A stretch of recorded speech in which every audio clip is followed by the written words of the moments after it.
વલસાડ જિલ્લા એસઓજીને NDPS act હેઠળ વધુ મોટી સફળતા મળી છે। ઓડિશાથી સંઘપ્રદેશ સેલવાસ લઈ જવાતો અંદાજે 42.180 કિલોગ્રામ ગાંજો, જેની બજાર કિંમત 21,09,000 રૂપિયા થાય છે, જે જપ્ત કરી એક આરોપીને ઝડપી પાડવામાં આવ્યો છે। આરોપી પાસેથી મોબાઈલ ફોન, રોકડ રકમ અને અન્ય મુદ્દામાલ સહિત કુલ 21,22,300 રૂપિયાનો મુદ્દામાલ કબજે લેવામાં આવ્યો છે।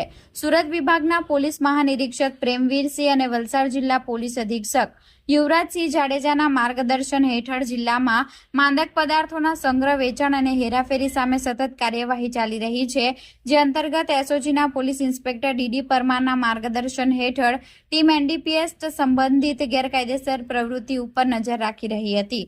આ દરમિયાન એસઓજીના અધિકારીઓને મળેલી ચોક્કસ બાતમીના આધારે વાપીના ગીતાનગર પોલીસ ચોકી સામે આવેલા જૂના ફાટક તરફ જતા રોડ પર કરિશ્મા સાડી હોલસેલ દુકાન નજીક વોચમાં હતા, ત્યાંથી પોલીસે સંજય ઉર્ફે સંજય મારવાડી, ઉંમર વર્ષ 26, હાલ સેલવાસમાં રહેતો અને મૂળ રાજસ્થાનનો રહેવાસી, તેની અટકાયત કરી તપાસ હાથ ધરવામાં આવી હતી। તપાસ દરમિયાન તેની પાસેથી 42.180 કિલોગ્રામ ગાંજો, એક મોબાઈલ ફોન, રોકડ રૂપિયા અને ગાંજો ભરવામાં ઉપયોગમાં લેવામાં આવેલી 5 થેલીઓ મળી આવી હતી। પોલીસે કુલ 21,22,300 રૂપિયાનો મુદ્દામાલ કબજે લઈ એનડીપીએસ એક્ટ હેઠળ ગુનો નોંધી વધુ તપાસ હાથ ધરી છે।